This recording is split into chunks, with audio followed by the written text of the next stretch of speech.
Hello.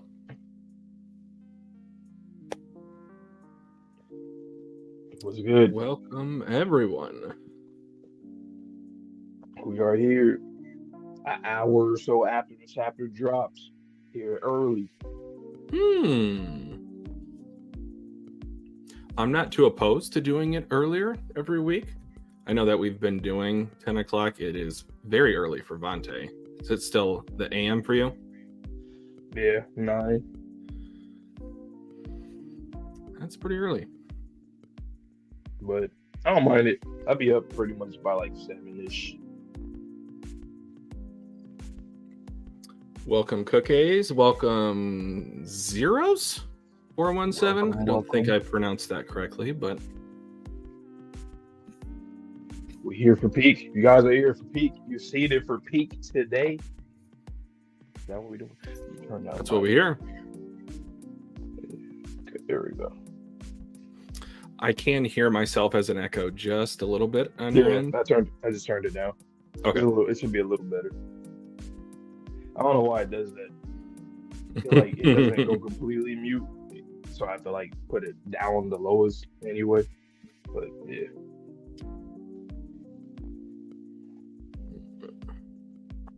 Okay. When some of you guys come on in.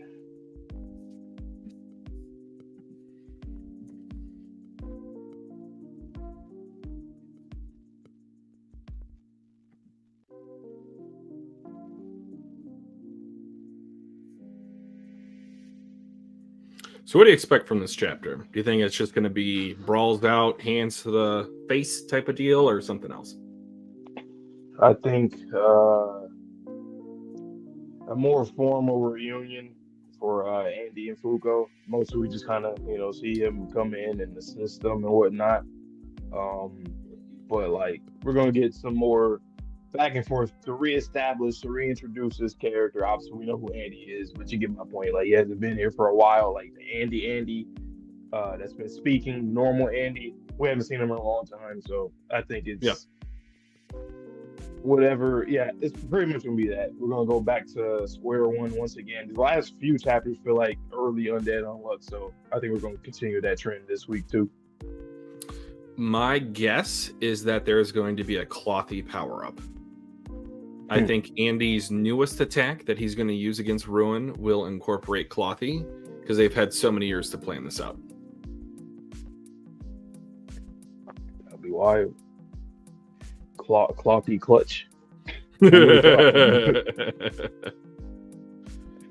that kind of does make sense, because even thinking about how Ruin uses shadow and blood, Mm-hmm. I would assume, since we know Andy, we said this for a long time, he has a high battle IQ. I would think that he would pick up on that. Like, you know what?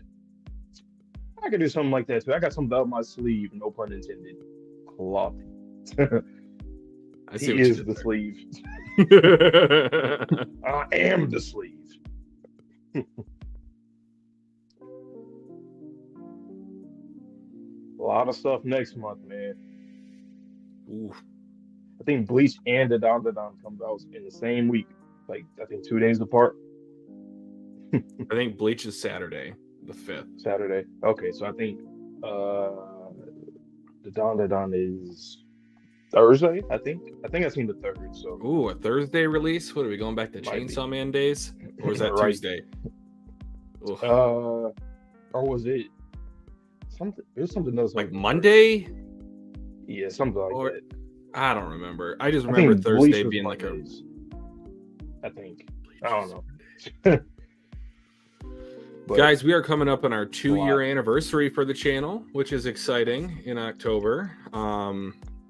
Thank you, everyone that's watching presently or that has watched us in the past. Mm-hmm. My goodness. We've watched quite a bit of series on the channel.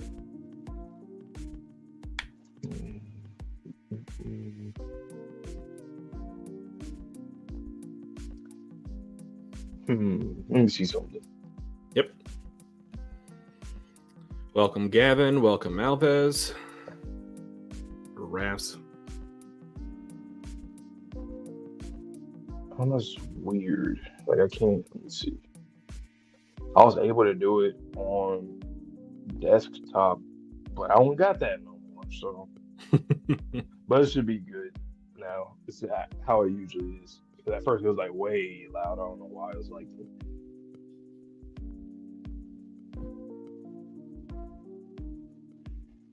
Yo, Alves, what's up?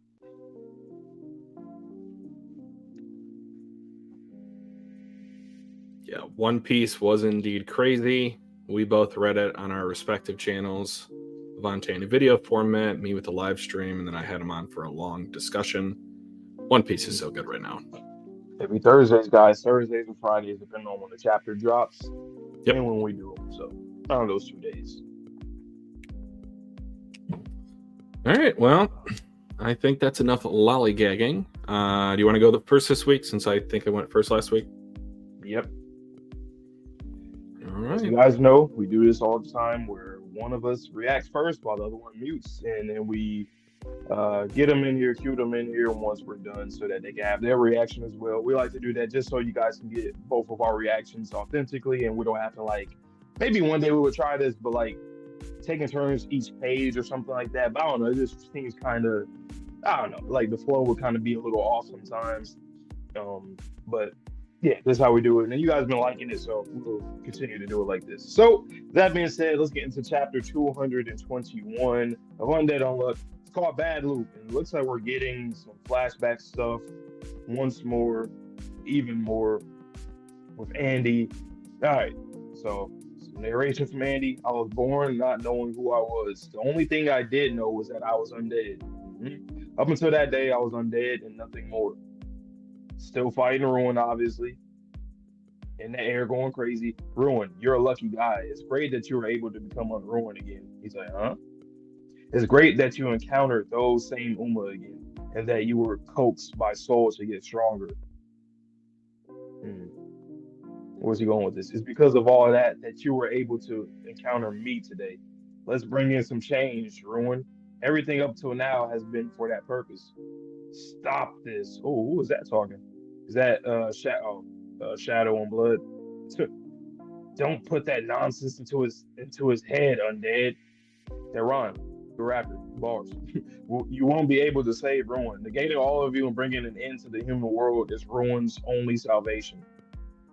Okay, y'all speaking for him right now, though. Even though he said it himself, but y'all kind of speaking for him. You know what I'm saying? Okay. Did Andy let off a bullet clone? Probably. Yep. That's just taking the easy way out. Don't be lazy. Grit those teeth. Oh shit. Here we go. Dead Vulcan. Oh shit. I feel like I haven't seen that attack in a long time. That's how you know we're really in like early undead. Why? We have the same regeneration abilities. What's different? The typical anime villain 101. They're like, why? We have the same abilities. How are you like this? How are you stronger? How are you better than me? What's the difference between us? You little piece of crap. Who's talking? Why the hell do you think I keep you around? Whoa. So it was like Ruin got burned by some kind of silhouette. Is that like his parents, or is that like I don't think it's like Shadow or that's interesting. You can only work at night. Your skin burns in the daylight. Quit spouting all that nonsense. Oh wow, okay. So he is 100% a vampire. Inspiration, like we've always been theorizing. You know, very vampire-y aesthetic. Interesting. Okay. If you don't want to die, get to making money. If you can't make any, then go steal some. And if you don't want to do that, then you can die right now. The fact that the person is silhouetted, obviously, it could just simply be like his parent, guardian, or like, you know, we also theorize that he was probably an orphan back in the past. Which it could be a person like that, because, you know, we've seen that in a lot of stories. But the thing is, though, it would be interesting if that was like something that maybe Sun, Luna, or Soul set up to like make him this way on purpose. I can definitely see something like that happening too. You're up, eh? Damn it, your regeneration speed still has a ways to go. You should study the human body more. I can't get out. What's going on out there? And yeah, Andy done. It was almost like it was like they used Mac's abilities. Obviously, they didn't because I don't think she's here. But obviously, Andy's the one that did that. Whatever the fuck he did, and used their soul to learn the regeneration sequence needed to rescue resuscitate your consciousness. God damn! If you do it, I got a stroke. If you do that, you'll get even stronger. Life is an endless cycle of growth. I mean, I say that, but my growing days are done. Huh? Then you're already doomed. If you, goddamn, that scenery though. If you, the union's most powerful asset, are done growing, then don't get it twisted. That's only the amount of growth I can accomplish on my own, which is why I depend on a certain someone. Uh-oh. Oh, she doing the soul bullet? Mm. My growing days are over, and so are hers. We've done all we can do. That's why this is where it starts. This is the start of Undead Unluck. Hey, Undead is like the king and queen of when it comes to like ability drop, like names of abilities and shit like that. But like, every series has to have, for the most part, they have to have that name drop. They have to have that official series name drop, like an AOT when the rumbling started, and you had that one Marleyan soldier saying it's the Attack Titan. That was kind of like the name drop of the series, essentially, not quite, but you get my point. And Andy straight up said, "This is the start of Undead Unluck." So that also gives me the. I know we've been saying, all of us have been saying it recently, but like it really gives me the notion that we're definitely starting the last like stretch, the last saga in the series, just based off of that. So that was fire. If it ain't sinking in yet, then have a taste for yourself. A taste of human potential, that is. Okay. What? What did he do? What? I just shot into your body. Or I just shot into your body. Same. Loaded with wrong luck. Is my undead soul. Idiot. Try as much as you want, but it's useless. This stroke of unluck will eventually run its course. All I have to do is wait it out and regenerate once it's over. Bam, bam, bam, bam, bam, bam, bam, bam. You're only stalling for time. Undead unluck bullets. Oh shit. Bad loop. That's okay. That was a chapter title. That is a fire name for an attack. Bad loop. My soul will remain in you while her soul continues to touch you. And is it wow? So like a cycle, like you said earlier about this is all a cycle. And literally this attack right now is a cycle because you have his soul that's inside of him, and then you have Fuko who continues to touch him with that when she shot the bullet. That's wow. Oh yeah, he getting fucked up bad. That stroke of unluck won't end till you die.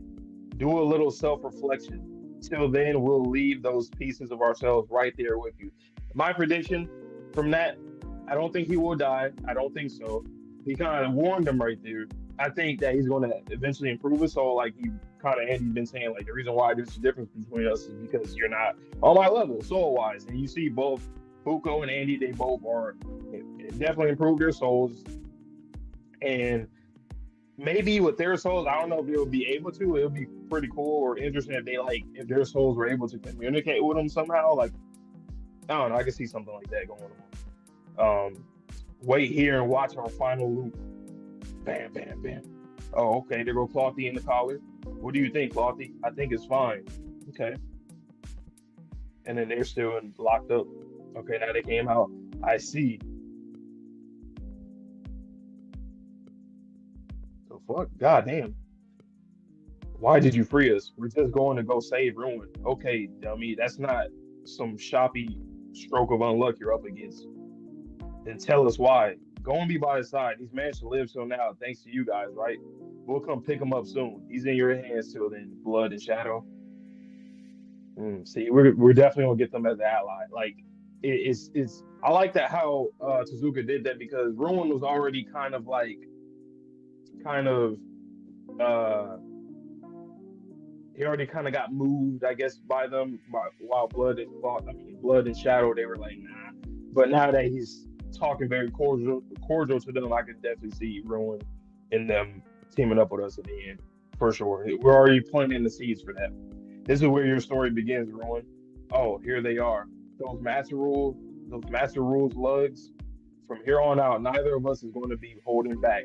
Mm. Andy's standing on business, man. Now come on, it's time for the final fight.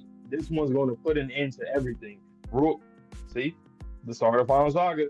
Rules or arc. I'm thinking Saga more so. Rules, grudges, you name it. Let's get started. It's God versus the Union. Total divine warfare, folks. Woo, we here, man. We here, man. Let me look at the chat real quick. We are here, man. Look at the chat. And I understand that the sun is in my face. I said it in the beginning. Sun is trying to, like, Ragnarok and all that shit. Sun is trying to attack me right now as I read this. I'm trying to read for our guys, the Union. You know what I'm saying? He said, you for the Union? I'm gonna fuck up your camera and everything. So, sorry. But anyway, that was a fire chapter, man. I liked it a lot. Yep, from the Victor Buck fight, the Vulcan attack. Yep. The name drop was fire. Sub Jenny, what's up? Let's see who else. Oh no, we already okay. I thought somebody else had joined, but we already got Cookies and Alves and Zeros in here too.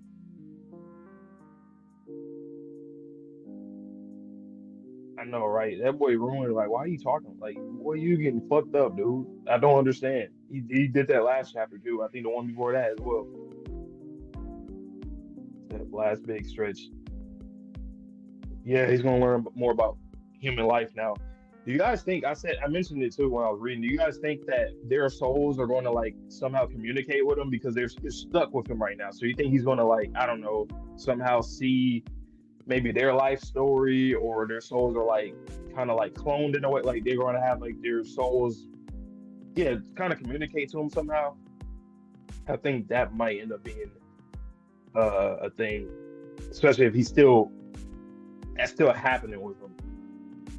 And Andy, he's setting them up for sure. He's setting them up to improve. He's literally said in this chapter his own words that he's, trying to help them improve and learn about humanity and learn, and all this stuff, and even let blood and shadow free to go to him. So, yeah, like this whole communication, that's pretty unique.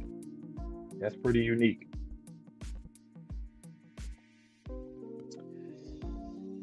Hey man, that final fight, we say it all the time, but that's just gonna be wild.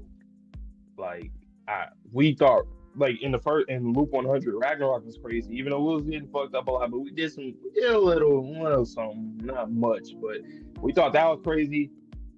This is like, this has the makings to be one of the best war type, like, side versus side war type arcs in shonen, in modern shonen. I'll at least give it that, and probably all time. It really has the makings to that, because we get the Ragnarok stuff that we got in 100, plus all the stuff, all the improvement now. It's gonna look ugly out here, but I think the next thing we got to do is the soul training once again, and remember, and then we'll be into the final arc. So I think it'll be about 100 chapters. I'm thinking maybe 100 and I'm thinking just 100 chapters, man. It'll be dope if it's like 120 or something like that, but since a lot of these new gen shonen seem to end relatively early, whether it's the mangaka's decision or the magazine itself or both, I could definitely see 100. I would hope so. I don't want anything less than 100.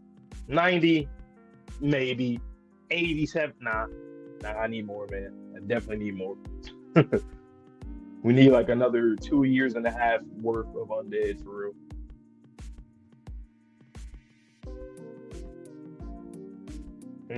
Exactly.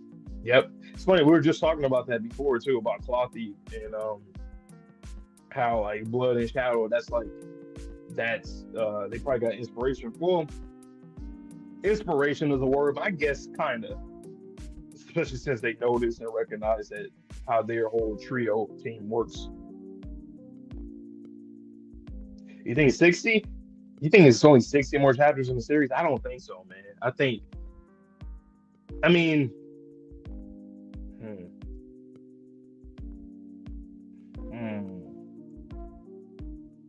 We still got to find Heart. I guess we still got to get Rebellion back, but I guess we'll probably see that once because Andy is supposed to collect artifacts, so maybe he already got some of those anyway somewhere, with his clones or whatever. I don't know, man. I just feel like there might be 100 because we have to prep for it. I don't know how long the prep will take. That also kind of decides on how long I think the final like actual war would be. But since it's like the master rules and God itself and no like Sun and Luna, like no telling. So I think 100. I just hope it's 100, man. We're at 220. I think it can end at 3. I think we're definitely getting to 300. That's all I'll say. We're definitely getting to 300. I don't think we're stopping at like 280 or 290. I don't think so. Yeah, about 80. I'm thinking between 80 to 100.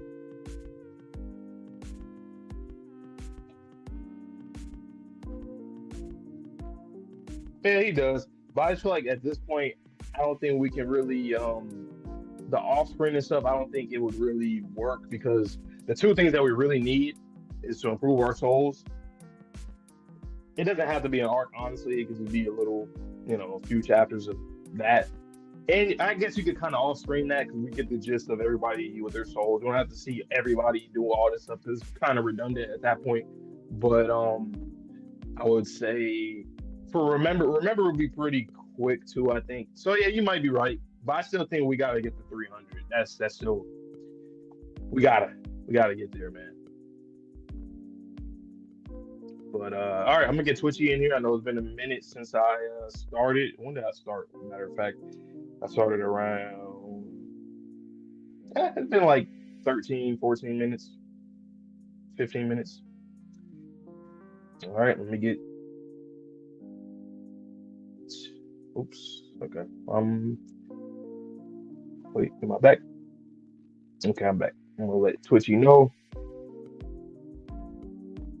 Boom.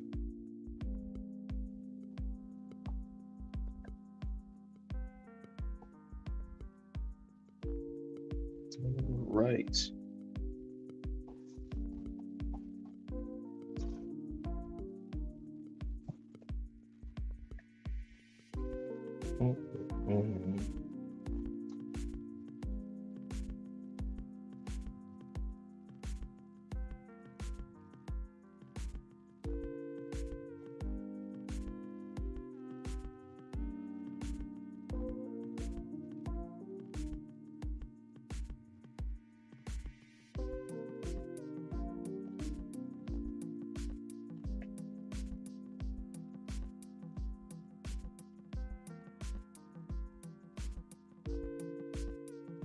Mhm. Mhm.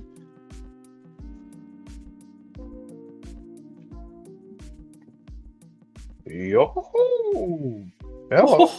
All right, take it away. Did the music stop? Huh? Did the background music stop? No, I still hear it. All right. Well, I can't. As long as you guys can. It does that for me sometimes too. It just depends. But like when I go to YouTube, I hear it. Fair enough. All right. All right, guys. I'm going to get into chapter 221. If you enjoyed Vontae's reaction / discussion or my reaction / discussion, just do us a favor, like the stream for us. I know this is not our normal time that you guys are used to, but hopefully we can provide some entertainment for you. All right, chapter 221, Bad Loop. I was born not knowing who I was. The only thing I did know was that I was undead. Up until that day, I was undead and nothing more. Ding, ding, ding, ding, ding, ding. Rowan, you're a lucky guy. It's great that you were able to become Unruin again. It's great that you encountered those same Uma again.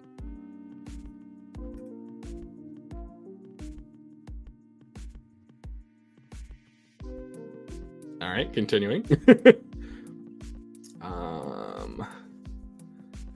And that you were coaxed by Soul to get stronger. Ting, ting, ting, ting, ting, ting, ting.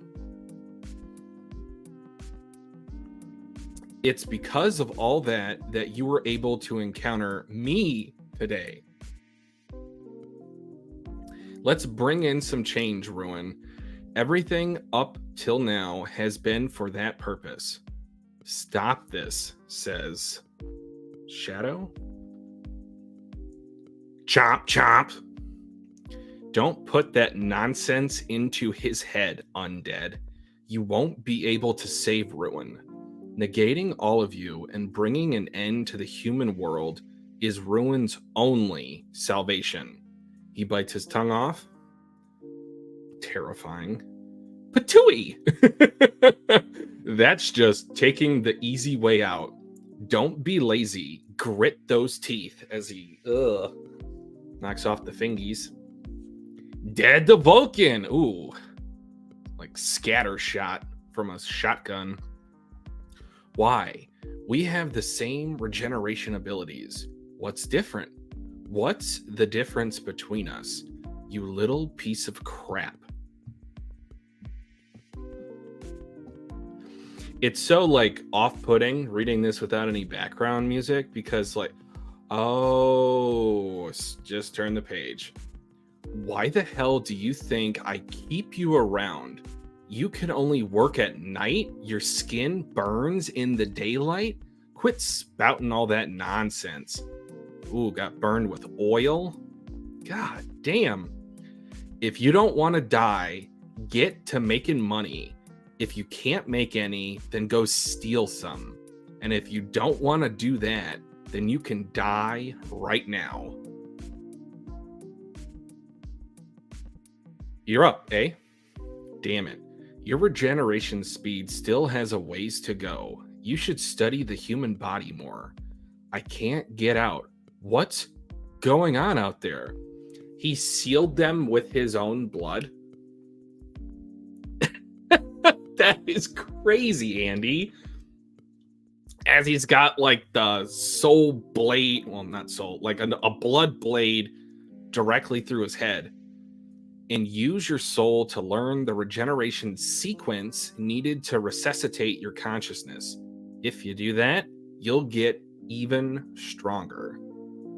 Life is an endless cycle of growth. I mean, I say that, but my growing days are done. Huh? Then you're already doomed. If you, the Union's most powerful asset, are done growing, then don't get it twisted. That's only the amount of growth I can accomplish on my own. Which is why I depend on a certain someone, a soul bullet, with the finger that he chopped off. My growing days are over, and so are hers. We've done all we can do. That's why this is where it starts. All right, and then he's got it on his end. Shoots it back at him. This is the start of Undead Unluck. If it ain't sinking in yet, then have a taste for yourself. A taste of human potential, that is. Bang! What? What did he do? What I just shot into your body, loaded with her unluck, is my... What is in the stars? Undead soul? Idiot. Try as much as you want, but it's useless. This stroke of unluck will eventually run Freudian slip, will run its course. All I have to do is wait it out and regenerate once it's over. You're only stalling for time. Bam, bam, bam, bam, bam, bam. Undead Unluck bullet. Bad loop. Double spread. What am I looking at here? My soul will remain in you while her soul continues to touch you. That stroke of unluck won't end till you die? That's crazy. Do a little self-reflection. Till then, we'll leave those pieces of ourselves right there with you. Wait here and watch our final loop. Damn it. What do you think, Clothy? I think it's fine. All right, he's going to send him back to him so that way he's not alone on this journey. That's really cool, Andy. I see. Dude, he's getting pieced up in the background. That is crazy. Why did you free us? We're just going to go save Ruin. Okay, dummy. That's not some shoddy stroke of unluck you're up against. Then tell us why. Go and be by his side. He's managed to live till now, thanks to you guys, right? We'll come pick him up soon. He's in your hands till then. Blood and shadow. I don't know what to think. Kapew! This is where your story begins, Ruin. Oh, here they are. Those master rules lugs. From here on out, neither of us is going to be holding back. 1, 2, 3, 4, 5, 6, 7, 8. All right, that's them. Now, come on! It's time for the final fight. This one's gonna put an end to everything. Rules, grudges, you name it. Let's get started. It's God versus the Union. Total divine warfare, folks. Crazy. So, yep, we finally got our confirmation. We're in the final stretch officially.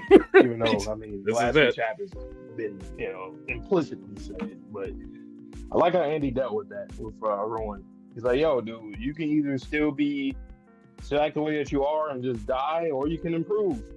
Learn a little something. Learn about the soul. Learn about humanity.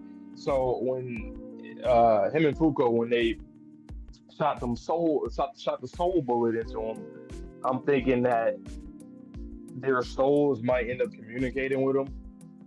Only the reason why I say that is because it's like right now he's stuck with it. So like I think something like kind of like how Andy does with his clones, but for them it's gonna be like through like actual extension of their soul that's gonna talk to him, or maybe see his life or something like that. We're gonna have like a kind of like the like with the whole Soul Calibur stuff with Akira way back in season 1, similar to that in a way.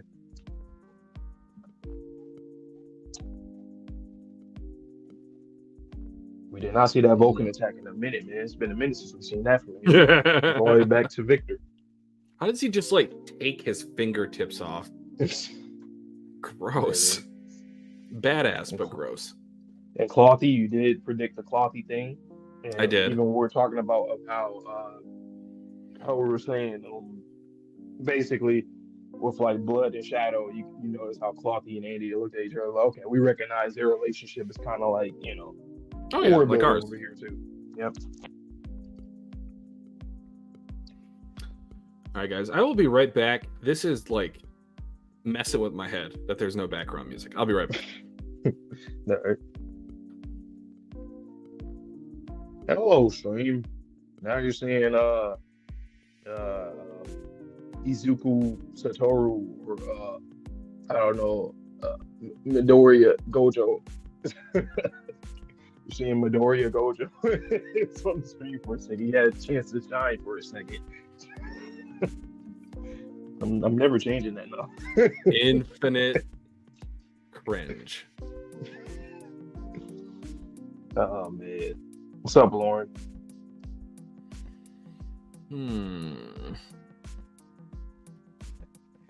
Yeah, we were mostly just saying like how long the manga has left. I'm thinking it has to be between 80 to 100. I think that's like stamped now. I mean, even if we just get like a quick volume for all of the 8 other rules, that's another 56 chapters, and that's not including any Sun shenanigans, any Luna shenanigans. There needs to be at least 80 chapters. Yeah, I would want to get to about 100, but yeah. Mm-hmm. And it's not bad. It actually makes sense. Like, I mean, granted, it's one of those situations too where like in every series is like this, but in this series, Tozuka did a great job with the characters. He didn't have to make it every character has like a little arc. He didn't have to do that. In terms of trauma, some trauma can still happen. Like think of, or or just manifestation of power. Like think of bats, for example. Yeah. Um, who else? I mean, I guess like it's. I know a lot of people give mangaka slack, or I mean, flack on certain like characters not getting enough shine and stuff. But like, if you do it for 90% of the cast, you're good. You get a pass. That's 30 or 40% better than other mangaka. Yeah, 50. I'll say 50%. So question. It seems like at the end of the chapter, the master rules were released. But didn't they just say like a chapter or two ago that we had to wait till the next quest set? I wasn't really sure how to take that whole thing. Or those pieces of Andy's souls. No, because it seemed like they came off from the background. I don't know. But the fact that I counted 8 of them on the last page makes it seem to me that they are indeed the master rules.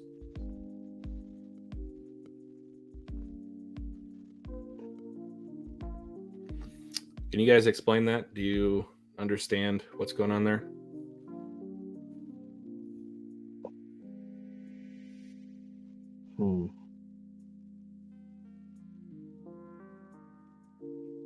Yeah, I'm not gonna lie, cookies is exactly what I was thinking. I was like, I mean, I guess. He could have probably did it a different way though. I mean, it's fine. They might be like setting up some stuff like out of sight, out of mind, but they can't interact with the world yet. True. I wonder how this battle is gonna go, man.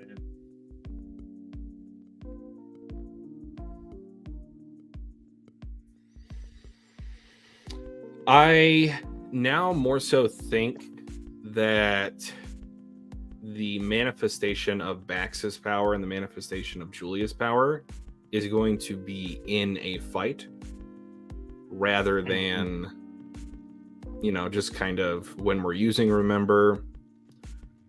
I'm not quite sure where Remember comes in, like, the timeline now. You know, it's funny. I would not be surprised if Julia loses her arm, like Juiz. That's a child. And then, like, no, like seriously, like if she's in a fight, usually a lot of times like that, when somebody needs power, like needs a power up, something drastic has to happen. It's not like, oh, you're just getting your ass beat. Like, no, it has to be something worse than just getting your ass beat. Losing a limb, something like that, a fatal blow, or somebody else getting attacked. I think it would just be one. It's kind of like the Chikara situation, how he's always just getting disrespected badly, and then he has to find another way to pop off. But yeah. So when you started talking about Julia and like the soul powers, I started thinking back to when Andy was fighting Uma Ghost. So instead of like a full manifestation of the soul of Julia / Juiz, what if like when she's fencing, you just have like another arm come out of her torso that's like a soul rapier? Oh, that would be pretty fucking cool. So it's not like the full thing, but it's just like, yes, it is still the sort of. It's like you do still have, like the directional stance to where like one of them is still pointed forward and the other arm is behind the back. Then you can have like 2 different rapiers like just kind of going forward at the same time. Yeah, I didn't think about it, but like I always like just envisioned her like manifesting into Juiz, but Juiz can simply just be a soul, a separate soul that's connected to her and talking to her and that kind of stuff. And then it kind of manifests herself where you can see her as a soul form. Yeah, I think that actually would be cool because having Julia be her own character would be cool, and I think it is definitely a step up in like kind of like Juiz. She can also see her quote unquote self live a normal life after this is all said and done. Like instead of her like actually like Juiz herself actually being able to, I think it works better that way. It's more bittersweet if she can look at her quote unquote self or other self live a normal life after this. I think that'd be pretty cool. So she's her own person. they're both their own characters. I like that a lot more. Yeah. And we still don't know where or if Victor still exists in the traditional sense as he did last loop. Right.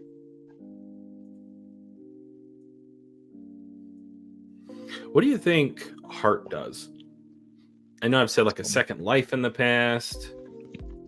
I just read Fantaze, that's it. Vantaze, that's it. I guess for Heart is the ability to control one emotion, so perfect for Fuko, but the catch is permanent. If you can control who you love, is really love. That's an interesting take. Control one emotion. Are you saying control one's emotion or control one emotion for all of humanity? Or whoever you're targeting against? If that's the case, give it to Phil.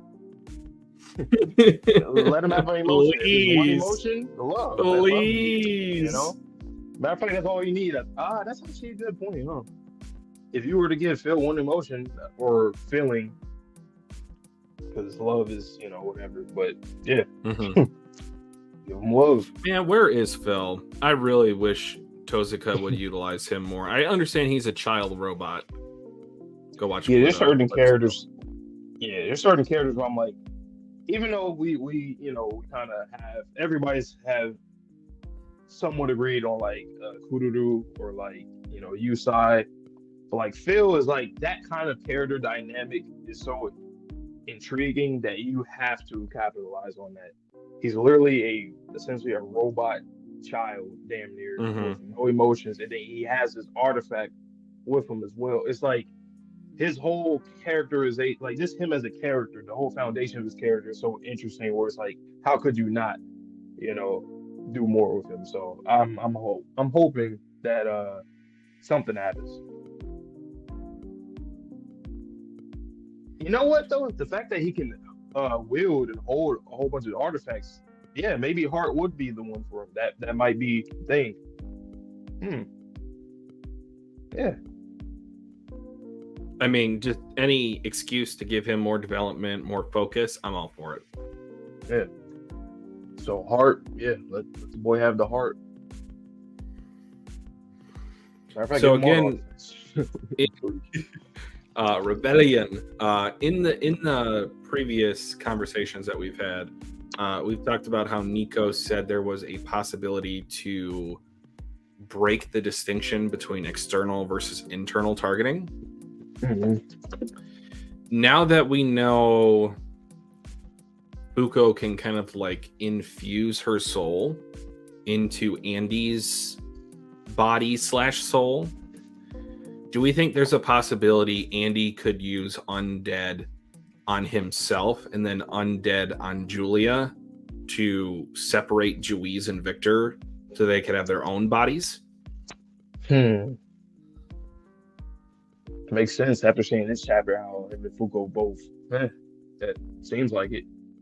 I always like, something too about Andy and Fuko that I like. I like that you don't really see this often in manga, but like I like how they both have two completely different abilities. Not only do they complement each other, because we've always seen it since chapter 1, but like they also can mimic each other in ways. Like they're able to copy each other's techniques essentially and use it for themselves. With the whole bullet, like bad bullet or dead bullet, like I don't know, that stuff like that is always cool. It just goes to show how good of a writer you are when it comes to like action.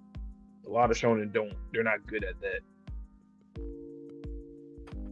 It always has to be like a real cheap copy or on like very on the nose copy. Like you don't have to do that all the time. Yeah, cookies, exactly. Like all the different team ups we can get, especially when souls are introduced as a concept in the power system. Man. Because I'm thinking maybe like Chikara can like soul project out of his body and have a third person view. And then maybe his soul seeing them can either freeze their soul or freeze their physical body. All this talk, I love it, but you know what it makes me think though? Like this won't happen. I mean, because we've seen it in the last little bit. It absolutely did not happen. Even though I thought, damn, we're looking pretty good out here, but we didn't really do shit in the grand scheme of things, and we all died. But I don't know, man. Seeing all this like the combo talk, the solo talk, I'm like, it sounds like we about to wash the master rules, and I wouldn't like that. Like, does it not sound like that right now? True, Like, but I just want to remind you that we needed so much to defeat 9 and 10. So if there is some sort of power scaling aspect to 9 and 10, yeah, but like, I don't know how to explain it. It just still feels kind of like we're gonna win either way. Yeah, exactly. That's kind of my point. Whether it's a real struggle or not, I feel like we're still going to wash. It's like if somebody gets swept, right?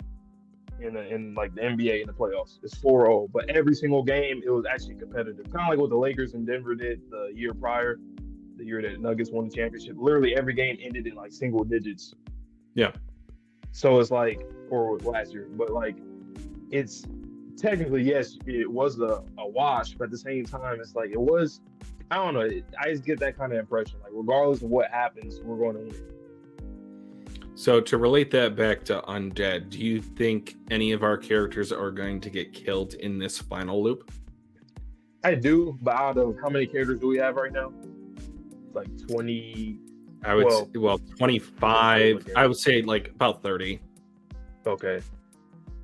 Like I dead ass think only maybe 4, and I would want like 7, like at least get to like 7.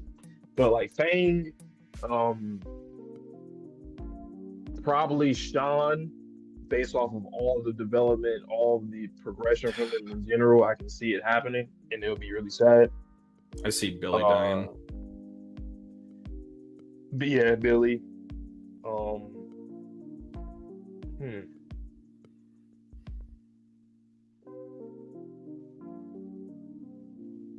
And then there's gonna be. I always say this. You've been hearing me say it like every week about in different series about disposable characters. There's gonna be a quote unquote disposable character, meaning someone like a Usai or something like that. Like it's easy to just get a character like that out of here just because, you know, it's easy.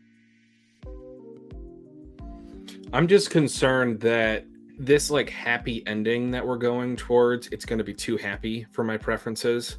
And that's not me like saying I don't, trust in Tozuka to pull through for this, because obviously he's done an amazing job. Like there are so few complaints or issues that I have with this series overall that I have with a lot of other series. But for me, it is, and maybe I'm just a little bit jaded with how this is happening in One Piece, but I just feel like it's just going to be too happy for my preference at the end of the series. Okay, you killed Usai. Well, she didn't get any development up until this point. Not nearly as much as everyone else. Yeah. Like, Billy, yes, that would hurt a lot. I think Sean would be the most like, oh my God. Like, you did it. That's you're crazy if you did that. That's the one. I don't know, man. It's just, and we're not like edgy people, guys. So don't, we don't just, everybody has to die. No. I honestly don't even think that's good for certain stories. Unless the story kind of foreshadows that since the very beginning, cool. But it's one of those things where I'm just like, if this is a big war against literal master rules, the 10 master rules of the damn verse that have been there for at least 100 loops. Yeah, I expect us to lose a bit. I know we lost before. I know people would use that. Like, we lost in the previous loop, but we didn't fight against them. We fought against God. We still got to fight against God. So imagine if we beat the master rules and God or gods, and then we don't have only have 4 casualties max. That doesn't make sense to me. It has to be like I said, it has to be like 7 overall. Even if it's it's just 7.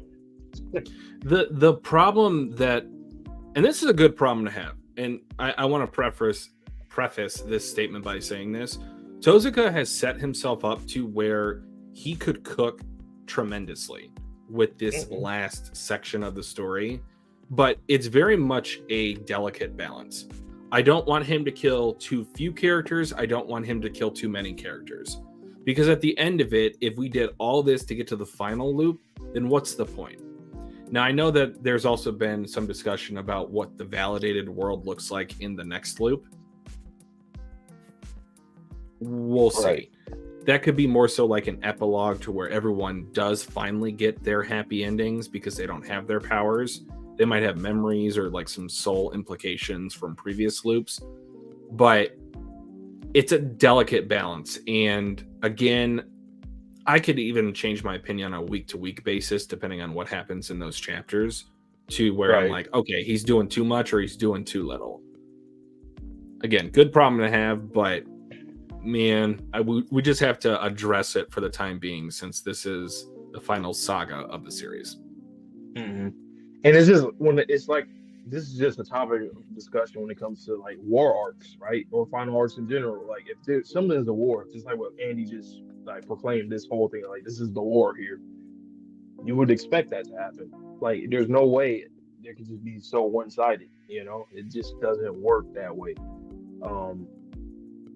And I'm not saying that I don't believe in Tozuka because I believe in him and I trust him a lot more than a lot of mangaka, but there's still that worry because of like I always just think back to Ragnarok and 100 because it's like, well, I don't want that to be an excuse. Like, okay, well, we all did die at one point, but like that doesn't work. Well, because that's like Julie and Julia, right? I'm trying to like separate them so much now, like at this point where it's like, if you claim that this is exactly, so it's like we're in two completely different loops, and not all these characters are the exact same. Some of them eventually became similar to how they were last time, but the other half of them aren't necessarily the same. Even by design, they're not even the same. Some are even older than they were.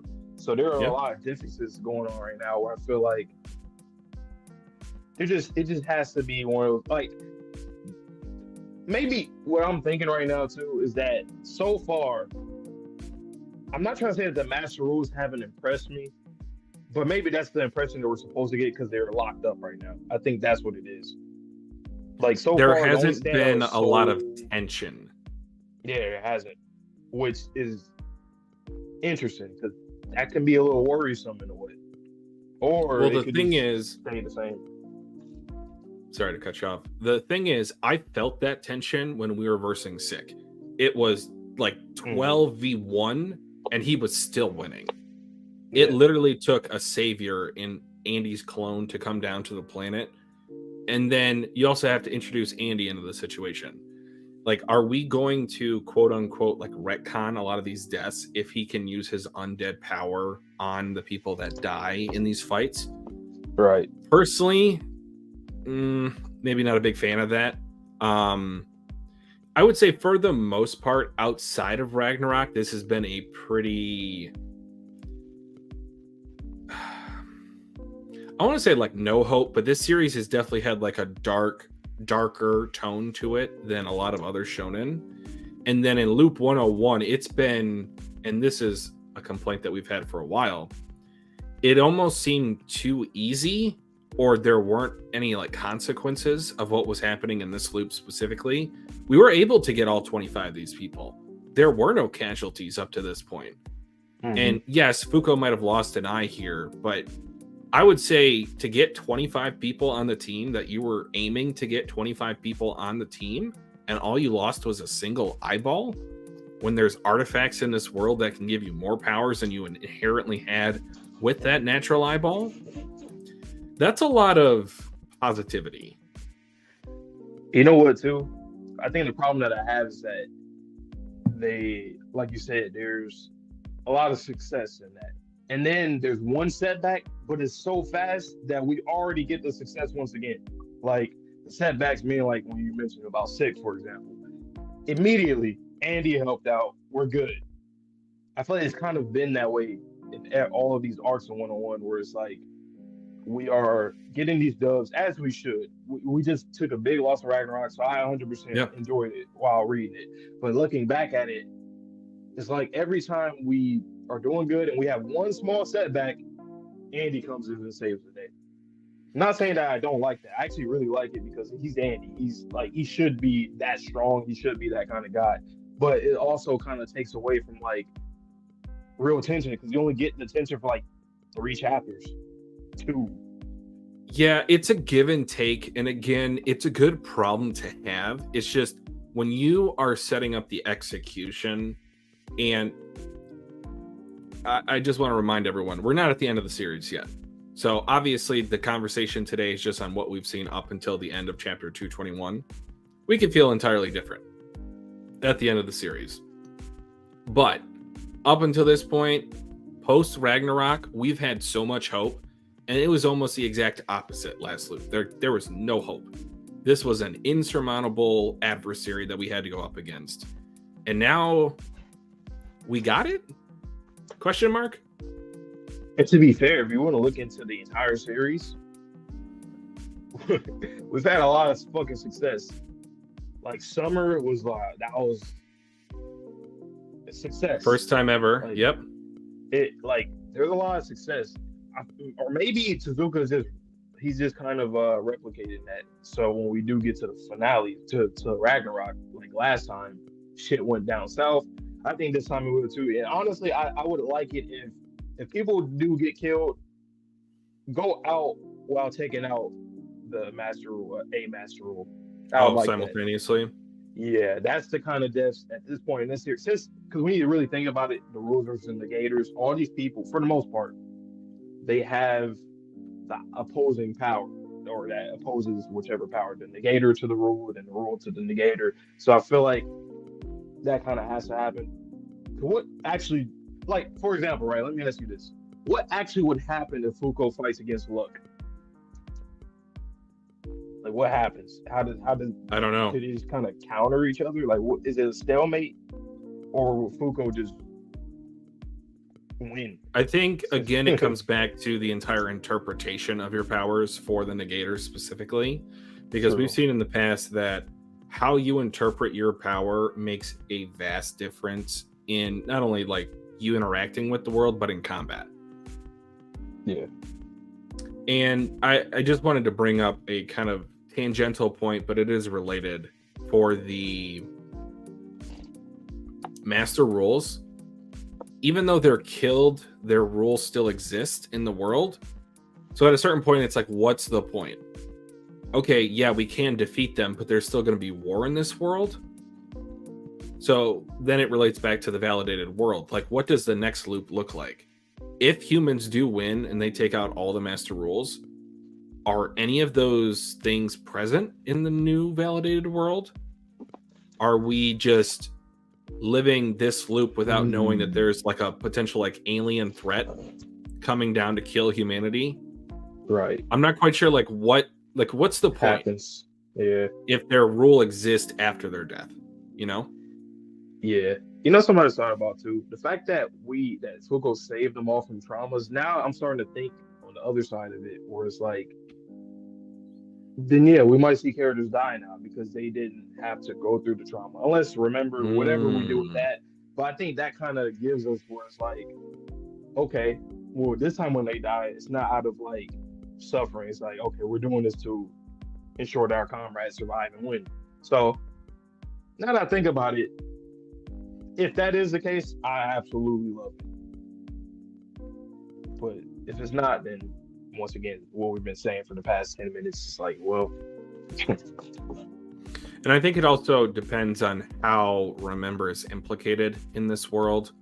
Yeah. Because, and I'm going to sound like a broken record, but if Fuko were to try to use it and that's when Julia's power activates and then Fuko loses all of her memories, I understand why Fuko was trying to get everyone their memories back, but it would almost be like a clean blank slate. Oh, now that I think about it, Soul can probably manipulate her at that point.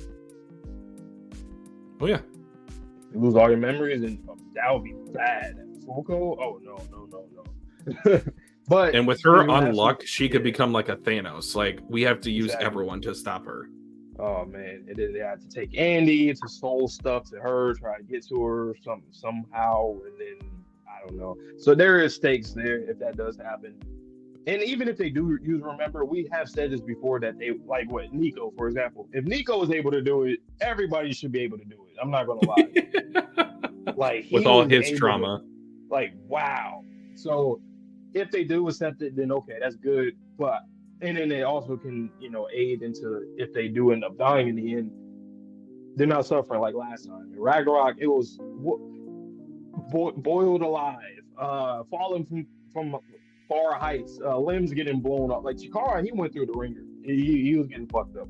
A lot of characters were getting fucked up during that time. But like, you know, now I think people can. It'll be a lot better. So I think Suzuka, he once again, like you said, he sets himself up so well. Where it's like, can you even fail? He can, but I think it's not. It won't It's be more that bad. likely that he won't. Yeah, even if it's something that we aren't like liking a lot, I think it's still decent at best. He's never going to give you something that's just garbage. Because if he will do that, he would have been done that. He's never done that yet. Out of 221 chapters, I never felt a time where something was just garbage. Early season one stuff, I was like, okay, this is kind of slow, but I wouldn't call it garbage because you still got to get to know the series and stuff. Yeah. Maybe aside from the first chapter situation that a lot of people didn't like, even Tozuka agrees with people that he didn't like it either. That's why he never did it again with Fuko and Andy. But aside from anything like that, series has always been good at best. Like good to great. At least good. So here's a question, and I'm specifically going to focus on the character impact. Is there really any purpose to using Remember from a character perspective? Like, what's the point in dredging up all those old memories? Like, I understand from a combat perspective that will increase their capabilities, but from a character perspective only, is there really any point? There is, but I don't think it's worth it. So, like, if that's like say if Fuko's whole ploy is to ensure that people are like quote unquote complete, kind of like how Nico is right now. Okay. But I don't think everybody would need it. I think it should be some characters that be like, nah, I don't want it. Only the ones who really like. But do they get a choice, or is it anyone that the user of Remember? I always thought there was like a one by one thing, but it could be like all at once. So I don't know. Maybe you have to get out of the room or something. I don't know how it'll go. I was thinking at the time when we learned what Remember actually was, that it was more so like a switch, like a toggle in a video game, to where everybody in the universe was affected. Oh, okay. That would be interesting. Yo, what's up, Vince? Hello. And it could help him with soul power, maybe. Or maybe, honestly, the prepping for this final arc is going to be pretty cool because you can have, like, maybe Nico trying to help people cope with this stuff in some way, whether it's, like, sciencey way or just his words. You have Andy and Fuko with the soul stuff helping out. Maybe Fang, if he has, like, his own way of, like, understanding this, or maybe he can, but going back to what you were saying, like, is it even worth it? Like, what's the point of it? I don't know. Maybe there isn't, but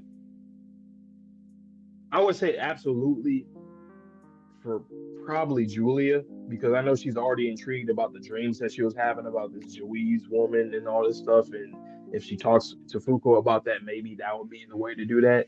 I don't know. It's kind of tough for Fuko because I'm sure she probably wouldn't want Juiz to go through all this shit again. But at the same time, though, I mean, hey, she knows how much of a burden all of this is. So maybe it'll have to be Julia. Though. Julia would obviously have to want to do it. So it's kind of strange because on one hand, I recognize that Julia and Juiz are different people, but on the other hand, their soul is kind of the same. So it's like, do we allow Julia to kind of live her own life, or are we going to subject her to, quote unquote, the ghost of the past? Because that's a lot of trauma, especially for a child to take in. Like, if you just get this memory dump into your brain from using Remember, yes, sure, she gets to know what her dreams are about, but should she? And then we're going to have to, is there going to be any time skip? Because she needs to get a lot older for, just for the story, just in general, before the end of it. If Julia is going to survive, she needs to be an adult if there's any sort of hope for her and Victor's relationship. I feel like if that happens, I think it's going to be the opposite. So I think it's going to be Andy going to use Remember on her, and then Victor's going to stop him. That's when we'll see Victor again. Going to stop Julia from learning of the past? Yeah, same thing. Yeah. But like I'm saying, like physically, like in his mind, stop Andy from even giving her that, regardless if she wants to or not. Because that was his whole thing. I don't want Julia. I'm not going to come out this loop. That, but mostly what I'm saying about like the whole Julie situation, like that's why he wanted to kill her, to get her. Like, just let her rest. Exactly. So I think we're going to see that once again come to fruition once again. That'll be the next time we see Victor. But we'll see. I don't know. It can go really either way of the whole Julia situation.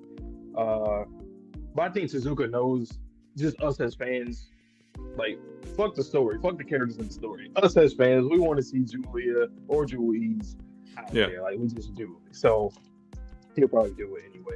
Plus, most of these characters could say the same thing. They didn't have to join the union and go through this, but they did. So, well, and that's kind of the thing with Kuru. Does she even want to be there, or is she still being held against her will? Like, what if she gets the Remember memories and she's like, oh, well, actually, I probably should give up the idol career, because if there's no planet, I can't have my idol career. Right. Oh, Vince asked thoughts about all the superior rules coming to Earth at once. Yeah, Twitchy, he had questioned that too a little bit earlier. I don't know what to think of it because of the whole quest thing. I guess, like, with how did they get that pass? Likely, I think they'll be on the planet. They might just be like scouting ahead of time, and then when the next set of rules come up, they might be in like their soul versions at the moment, because we see the coloration of them coming down to Earth. So it could just be like you see their souls, but you can't interact with them at all. Yeah, because plus half of it was Andy not letting them out because he was on the sun, and the other half is the quest thing. So yeah, I could see them having some more freedom so you can be a soul. And I'm curious if seeing humanity and how it is presently would change any of their viewpoints. Would they still be antagonistic? That would be a cool few chapters to like look at, of them just walking around looking at the Earth, looking at people, humanity. That would be pretty cool too. But damn, what does that do? Going back to some of our worries, I feel like that kind of makes it even more like, oh yeah, we're gonna watch them, because now they're like, a lot of times in series when the villain ends up understanding the heroes, they end up sacrificing. You're just like or me. They die without without like any any animosity. So maybe go either way. It just depends. Or maybe that could just be like a slight slip, like a slight, kind of like with Lan, for example. Like, we fought her like to the death, literally, and she said the moment at the end. So maybe that would be that. It'll be the end or the continuation of that. So they get a little glimpse of humanity, and then in the end they admit, like, oh, you guys aren't that bad, that kind of thing. Which I don't know. So the first character I thought of when we were talking about like kind of this soul viewing perspective is Soul, because obviously he's in a very unique position with his origins, like what side he's on. Okay, can you really fight the species that killed your brother and sister because he felt some sort of bond to the other master roles? But can you help it? Like, I know this is again somewhat spoilers for Promised Neverland, but like, who has the right to live? Just because you're a certain species, you look a certain way, doesn't mean that necessarily you shouldn't be allowed to live. Right. I think that's the next thing we need to get from the Master Rules, because so far they're just an opposing force. The only one who is interesting, aside from being who they are, I mean, all of them are interesting, just off it by just looking at them. But Soul is obviously the only one that's had interesting dialogue. Yeah.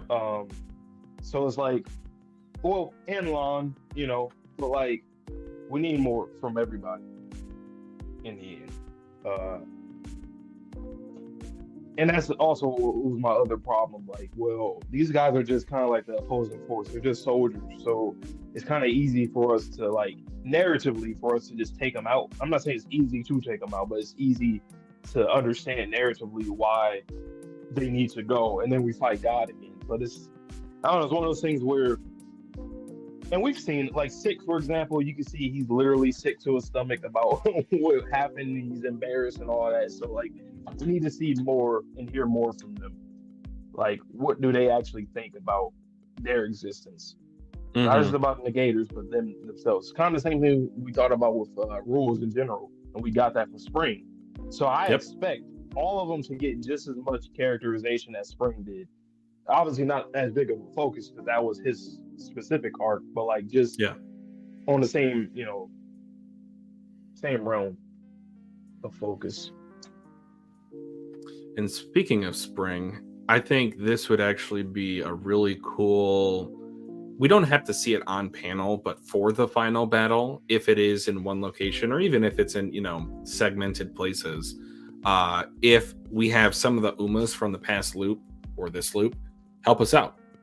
So if Remember is used how I think it's going to be used in terms of it's like a toggle for the entire world, would Spring then join our side based off of the affection that Fuko showed him last loop? Like, would he feel some sort of indebtedness? Like, what's going to happen with Spoil? What's going to happen with Burn? There's a lot of these characters that you can reintroduce without giving them panel time, because you've set it up to where if Remember works how I think it's going to work, that they're going to get all the memories of the reader up until this point. So they can then make their own conscious decision, because they do seem to be, for the most part, able to make conscious decisions before, Sun intervenes with the black dust and turns him feral. Something that'll be pretty cool too, because since all of them are literal, like all of the Umas are literal, like phenomena on Earth rules, it would be pretty cool if like they like in the end, like say the epilogue, just the end of the story in general, where we can coexist, because technically yes, we can coexist, because they are literally just seasons and gravity and all this different stuff, colors. So I think it would be cool if like maybe I guess, I mean, we've kind of seen it, but it would be cool if we can, like, let's say Spring, for example, we can hang out with Spring. He could just chill with us while the Spring is going on without, like, basically, I think in the end, whoever becomes God or whatever happens, I think the negation, there needs to be one negation and one rule in life. One rule to not fight or something like that, and then one negating ability to, I don't know, something like that. I think there needs to be some kind of common ground order that needs to be done in society, so that like a peace treaty. Umas.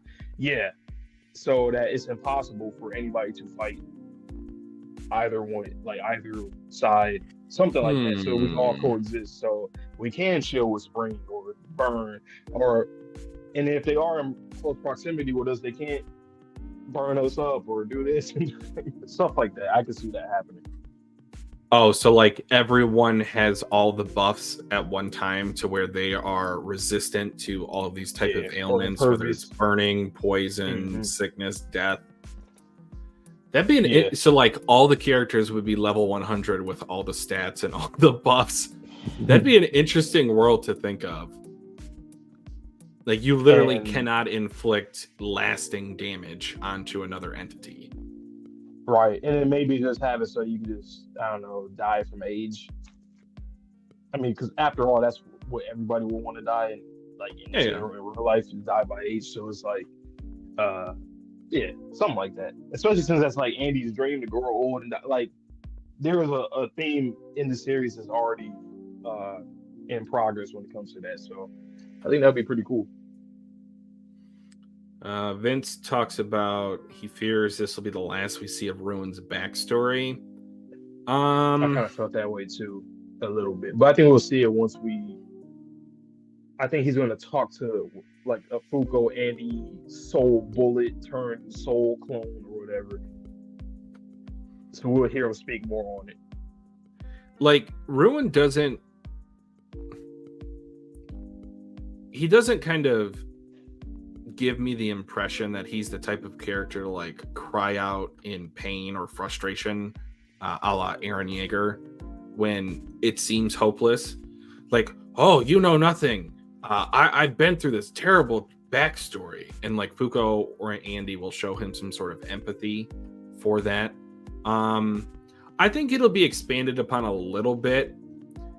Honestly, I think this is just the gist of it. He had one poor interaction with a parental figure, or even just an adult at this point. It reminds me of, you watched a little bit of Dr. Stone, right? Yeah. Did you ever get to Tsukasa's backstory?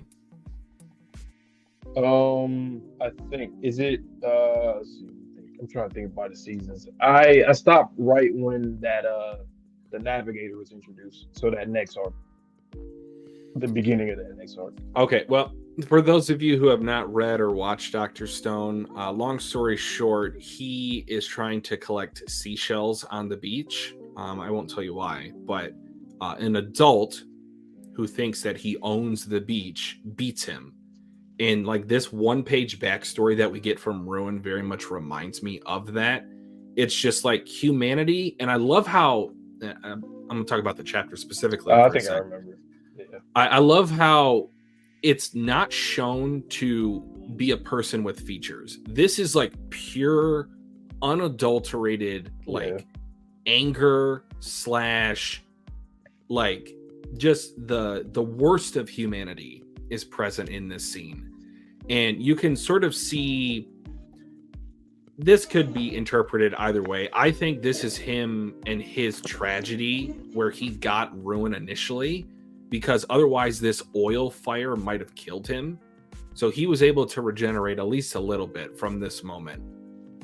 And long story short, what I'm trying to say is I love how Tozuka did not put a face to this man, because this is also supposed to represent kind of what we view as the adversary at the end for us, for Sun. This is a dark, featureless adversary that represents the worst of something. That's what I was saying when I was reacting. I was like, it either could just be that, because I've seen it a lot of times in manga, or it could be somebody, but I doubt it. Like the way that it looks, like it's not just a silhouette. Usually just a silhouette. You don't see like the teeth. I think we see like person's teeth, stuff like that. So it makes it more human. Like it's just somebody nagging, and you know. I think it's like just an adult in his life. Yeah, kind of like just randomly. I just got reminded from it, the new My Hero OP, where it shows a spinner and a shoji in the background. You see, exactly, more like that. Exactly. Yeah, so very human. So we're gonna get more though. I think we will. He's gonna, when we see him, I guess having a conversation or something with the soul, we're gonna see it. If we don't, it doesn't matter, because like you just said, that was kind of enough. We already knew we had like this whole vampire thing going on, aesthetic type thing going on. We already had a feeling that somebody treated him bad, because why do you hate humanity? I mean, well, people. And that could have just been a notion of like just one instance where somebody did that to him. The same person. That's what I was. More or other people. So it's kind of like, it's a good way to do it off screen, just to get the gist of like, oh, he's been treated like shit, and he's literally going through something physically where he can't even go into the sunlight. So what I was going to say, and you nailed it, is that this is the first interaction with humanity that showcased them in a bad light, pun intended, because we don't actually see the features of this man. Damn. I think we're gonna get maybe like snapshots, so similar like one page backstory shots, maybe like in sequential years. So like he just keeps getting the worst of humanity over and over and over again. But you know what? And eventually he's had enough. And I know it's obvious, but just think about that. He hates humanity so much that he's embracing the thing that's killing him, Sun. He doesn't care. He doesn't care that he's dying. At That's this point, it's so crazy. crazy. Exactly. Like, you would rather the world burn than you live the rest of your life. Like, you've given up on happiness, you've That's given up on the wild. goodness of humanity. You are just trying to kill everyone. You're so sick of it. Definitely need a character like that in this series, so.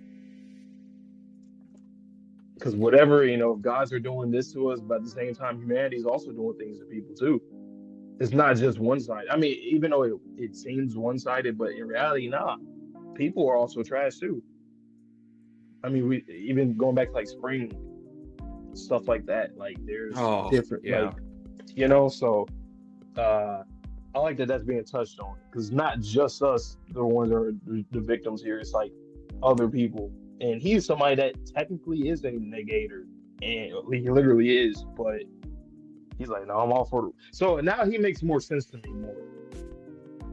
I know we were kind of confused about this whole thing, even though we always had like this idea of something like this, but like now I'm like, okay, I understand him. As for Soul, his whole existence, I don't know. I don't know. He's a more weird. I think that Ruin is the perfect missing piece that we were needing for Fuko's opinion or view of the world. Because, again, we were talking about earlier how it's been a very positive light, especially for this loop, that we've seen thus far. I think that this reminder, because she was not able to prevent this tragedy, I don't even think maybe she knew what was the event that set off his negator abilities in the first place. Because as far as we know, that Tozuka has not shown us, she didn't even try to prevent his tragedy. Could you imagine if she was able to prevent his tragedy from being, cooked half of his face with burning oil? Right. She would follow him like Julia. She would follow him reverse. He would follow her like Julia follows her, like Gina follows her, like all the younger people in the Union, they follow her because she's had such a profound impact on their lives. Literally, we were just talking about this yesterday on my arrow with Deku, right? Like, he always says, had I known these people back then, I would be able to save them. But he's also been able to save people that already went through those things years ago. Yep. Even before he was born or when, stuff like that. So it's like, I think that would be cool too to see if Fuko can save somebody who's already been through the trauma. Because that was one of our that was one thing that one gripe from us was like, you were 25 for 25 in preventing tragedies. And it's understandable. Like, that's obviously the goal, but it's the fact that you did it. It's like, how did you 25 or 20 pounds? How did you do that? Like, the phrase is Batman could beat anyone with enough prep time. But this is taking Batman to a little further extent. Fuko has a 100% success rate at the moment. Yeah, it's like I'm not mad at it because like obviously that would be exactly what I was trying to do too. But like realistically, how the fuck am I able to do all that? Granted, she did have other people's help. That was the whole point. But I feel like that's kind of a smokescreen from Tozuka, where it's like, oh well, she had help, so of course she did it. But I'm like, still, even at that, trauma is trauma. Like, how are you able to? You can even argue, even with Gina's, you can even argue that easily could have went wrong too. That it was close. It was so close for her whole situation. So it's like, I mean, like I'm not going to complain about it because I don't dislike it. It's just one of those things where I'm like, Fuko is a little too. That's why I think she's Tozuka setting up for a major setback for Fuko. And I agree. It's a lot of people give Naruto flack for the Talk no Jutsu, and again, guys, we're not just trying to like bash on Undead Unluck. We love this series, and you guys should know that if you've watched us long enough. It's just there's these things that I don't think we really objectively criticize the series for. Like, we'll say it every now and then, but this is amazing, and rightfully so. But this is not a perfect series, and I think any reasonable reader would agree with that. You're right. It is a perfect series.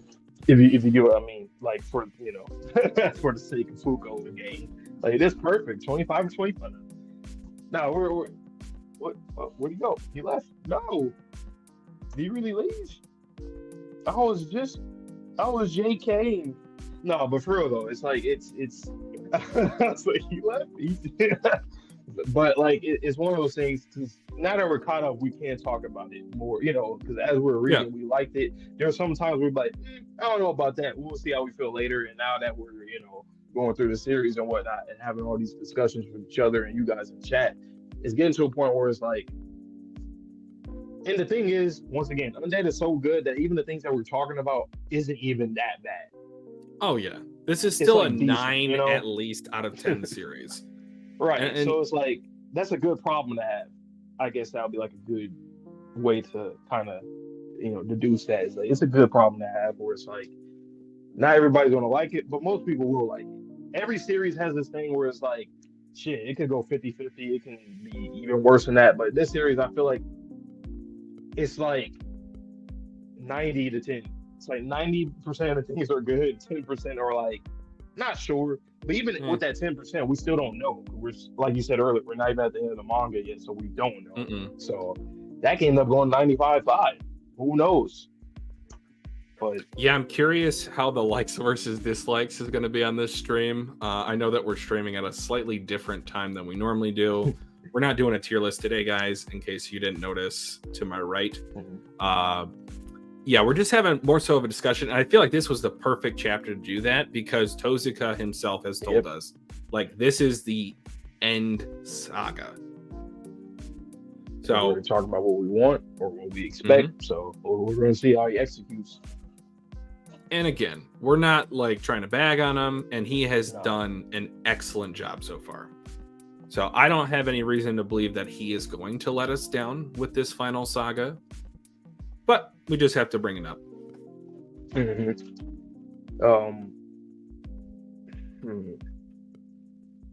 Like, I feel, I don't want to say it like this, but I kind of feel, and maybe it's just by design because we don't know about them as much yet, but I kind of feel a little underwhelmed from the Master Rules. Once again, they were locked up for a while, but it's just like, because it's so, we just hear from Soul the most, and then the rest are like, oh, I just want to fight. I just want to fight. I just want to fight. Like, can we get a little bit more?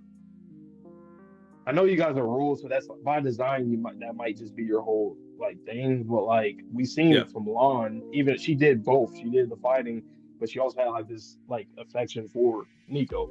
So it's like we need more of that because at this point, the two for off rip, since we already knew about both Gina and Billy that they're targeting them, War and Chains. They just want to fight. They're going for heads right now. They just want to fight. As for the rest of them, Luck seems very intriguing. We don't know much about Luck, but she seems very intriguing.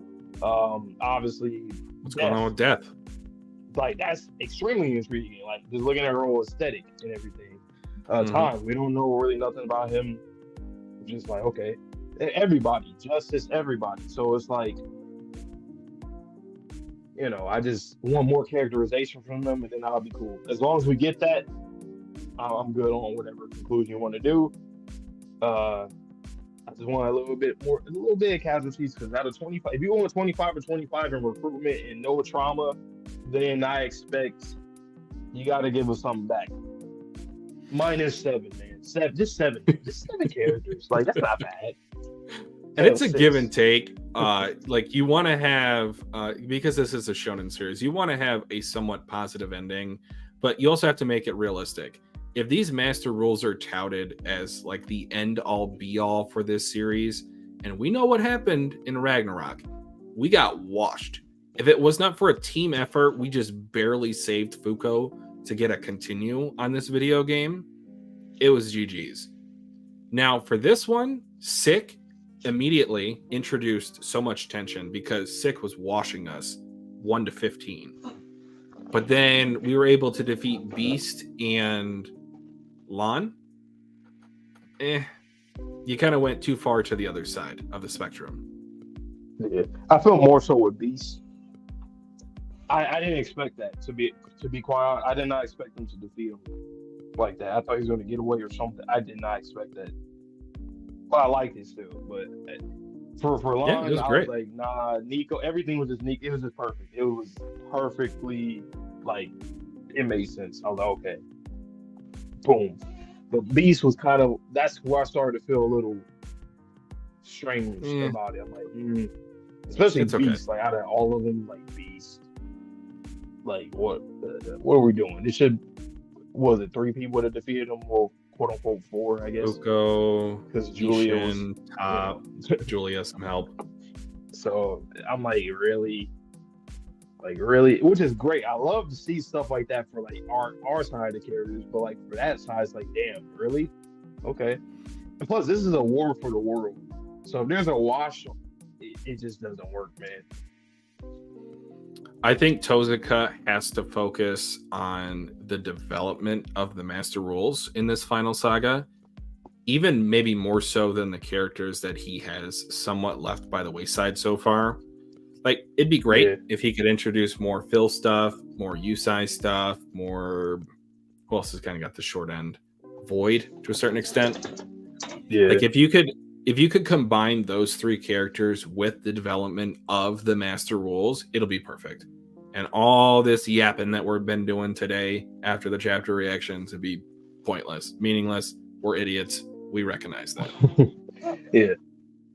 And it's not like we're like those kind of people. Oh yeah, this is going to be this way. It's going to be shit, or it's going to be good. Like no, no, because you don't know. A lot of people always talk good or bad about something that they don't know yet.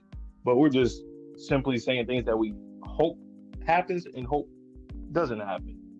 Since this is literally chapter one of the last stretch, Yeah. or the last chapter of the previous. Now going to the last one, however you want to look at it. But yeah, man, Undead still on top, man. I'm just hoping the anime keeps on gaining steam, So more and excited. more people get into it because it's one of those series. It's like it's once again 221 chapters into it. It didn't get canceled. You know, Shonen Jump has a whole history of canceling series by chapter 15 or even less than that. So it's A like chapter 21. if this like for a series that's not as popular to get this far is kind of wild. I can't even. What's another series that you can think of that was like more of a niche in Shonen Jump that got far that Maybe never was Yozakura mainstream? family. Okay. Like, I know that we reacted to the trailer a while back, and it's at like chapter 300 something, I think, by now. Damn. And it's almost Okay. at its end now. But I was just like, wow, I was not really hearing a lot about that. And it only just recently got an anime adaptation. So that was another one for a while. Sakamoto Days, it's still a little bit newer, but people have been loving that from the start. But really, besides Yozakura family, I think Undead's like the best personification of that. That's Underrated wild. hidden gem. It really is a hidden gem. It's like I just hope more people get into it. I think they will. They will. Especially, I mean, a lot of people did react to it and did watch it and all this kind of stuff. So as the seasons get better and better, it will. Because a lot of the times in anime, certain anime don't blow up until their season two or season three sometimes. But this one definitely season two from winter and then after, I guess if they do the second core later in the year or whatever, for sure. Especially if we Reminds end me a on what we lot. think they might end. As you're saying that, it reminds me a lot of like early My Hero. I don't feel like until the sports festival arc that people Right. really got on board with that series, and then afterwards everyone was just like hooked. Season 2, Yeah. season 3, season 4, so on and so forth. And You could I somewhat even argue just Demon Slayer know in terms of anime. Like when Mugen Train dropped, that's up when it until really got mainstream. yeah, I think it kind of caught fire with the whole episode 17 or 19. Oh yeah, you're right. That's where it started. Yep. But up until then, no. I Mhm. remember at the time, I think as crazy as this sounds, I remember specifically what binging Demon Slayer after episode 17 because I think I had lice at that point. I think So I like did too. I don't know, there might have been an infestation of the world. I mean, I think I did read it too. Oh, that's what you meant. Yeah. Oh, my face is beat red. I think I had lice. Nope, just me. Same time? Oh. That's weird. Oh my god, my face is beat red.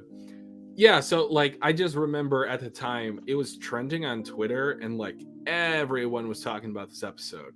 And I remember watching it up to episode 16. I was like, this is just like cool. It's not like reinventing the wheel or anything. Episode 17, I'm just like, you know what? You got me. Yo, ladies and gentlemen, we got him.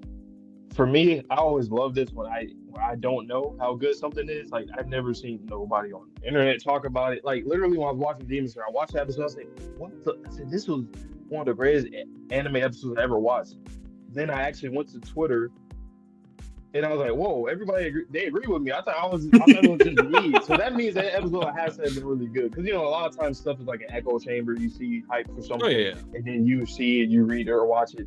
But around that time, I wasn't even really on Twitter like that. I think I just got onto it. That was like in 2019, I think, or 18, somewhere around there. But and then I seen like YouTubers posting saying, talking about the episode and how good it was. I was like, damn, I did not know people like that. I thought it was just a me thing. Okay, damn. Well, I guess I was watching Peak for real then.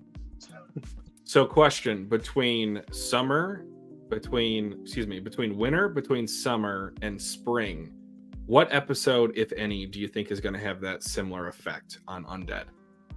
My guess, before I hear yours, would be the one where Spring dies. / when Fuko gets killed immediately afterwards. Oh, like I feel like Demon Slayer effect. I feel like it's going to have either, if it's not the first episode, it's the episode where Fuko dies. I think it's absolutely the episode Fuko dies.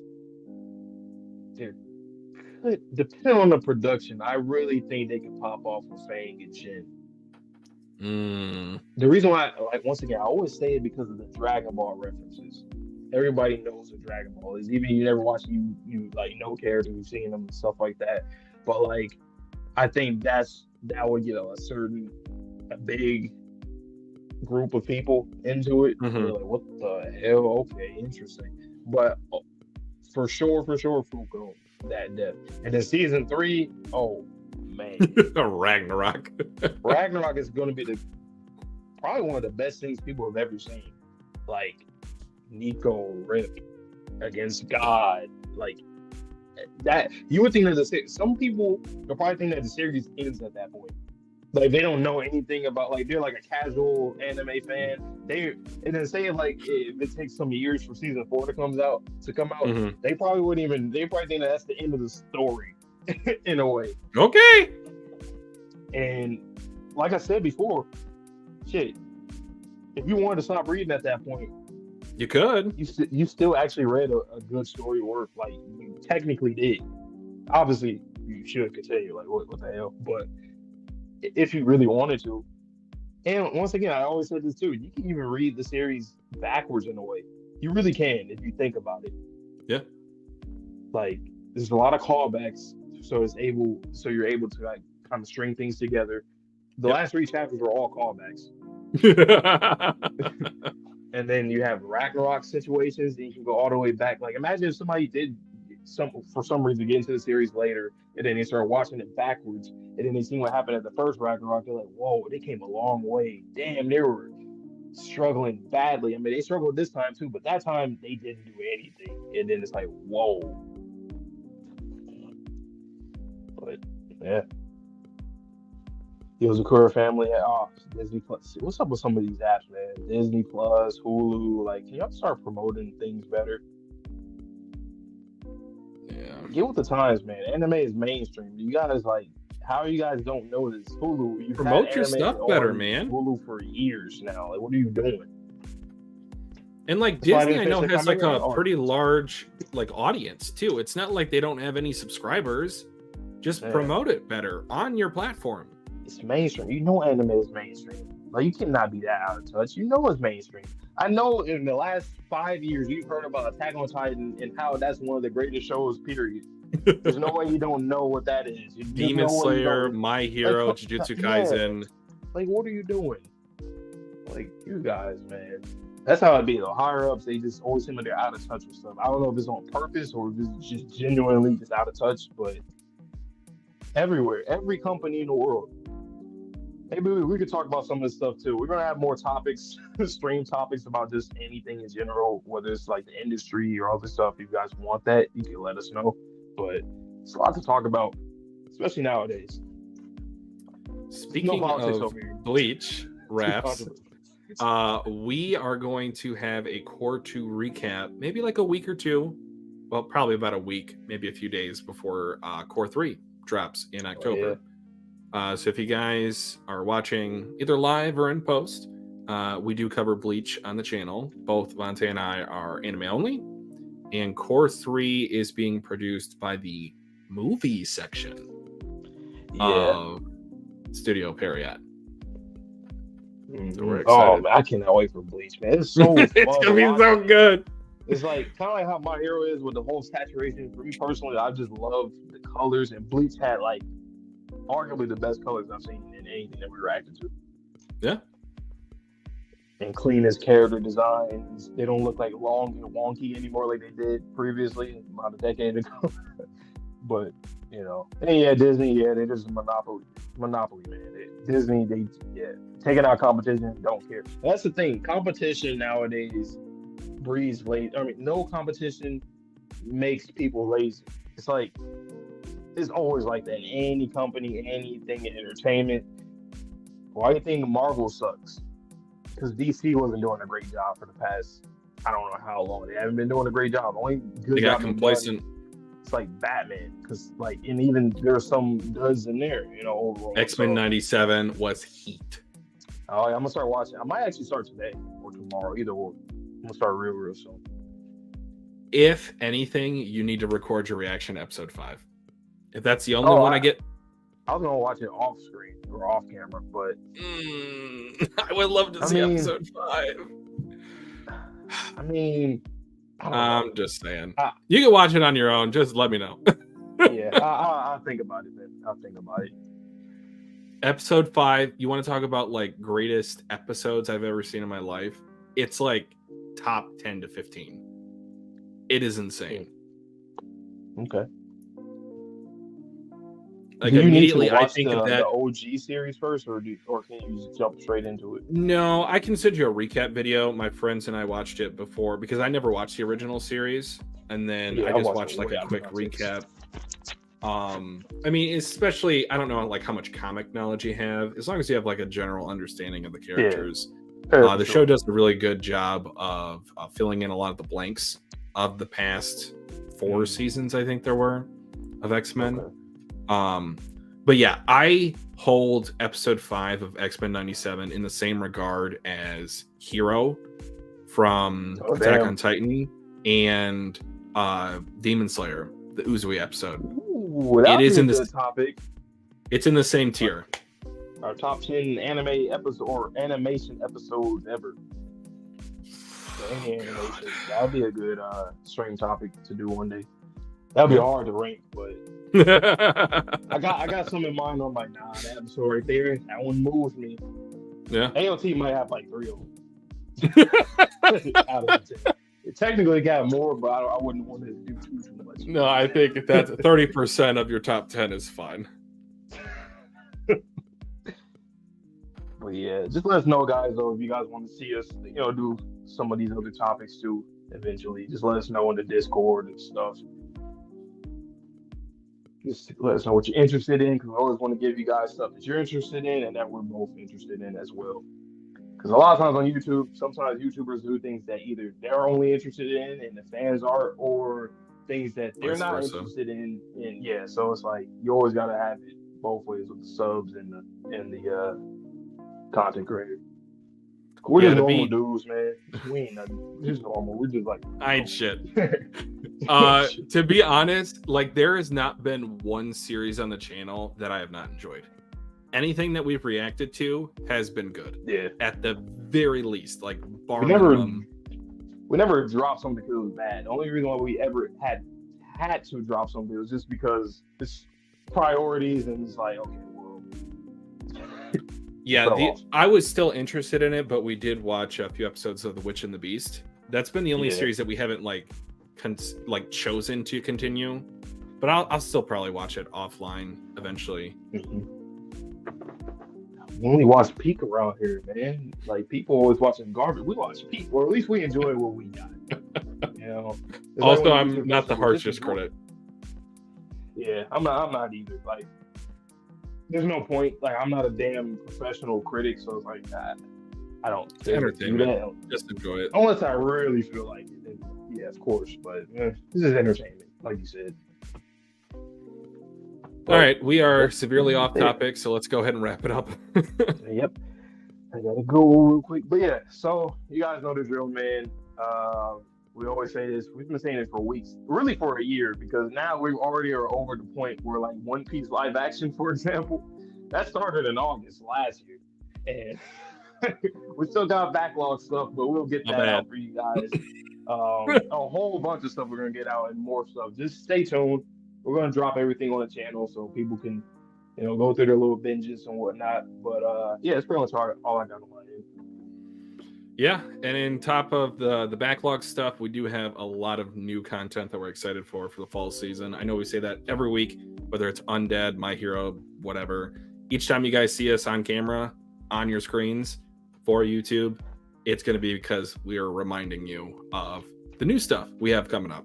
So to do another recap, got Dadan, Bleach Core 3, Arcane, Squid Games. We're gonna have Berserk reactions, Haikyuu. Next year we're gonna have Sakamoto Days. We're gonna have Fire Force, Chainsaw Man movie when it comes out. We're gonna be continuing Vinland Saga. We're gonna be doing Hell's Paradise, and that's not to say there's not gonna be another continuation of something else, Freerun. But yes, lots of content. Ooh-wee. Yes, sir. So that being said, I hope you guys all are going. So please stay safe, stay healthy, stay clean. See you guys all in the next video or reaction. And peace. Peace.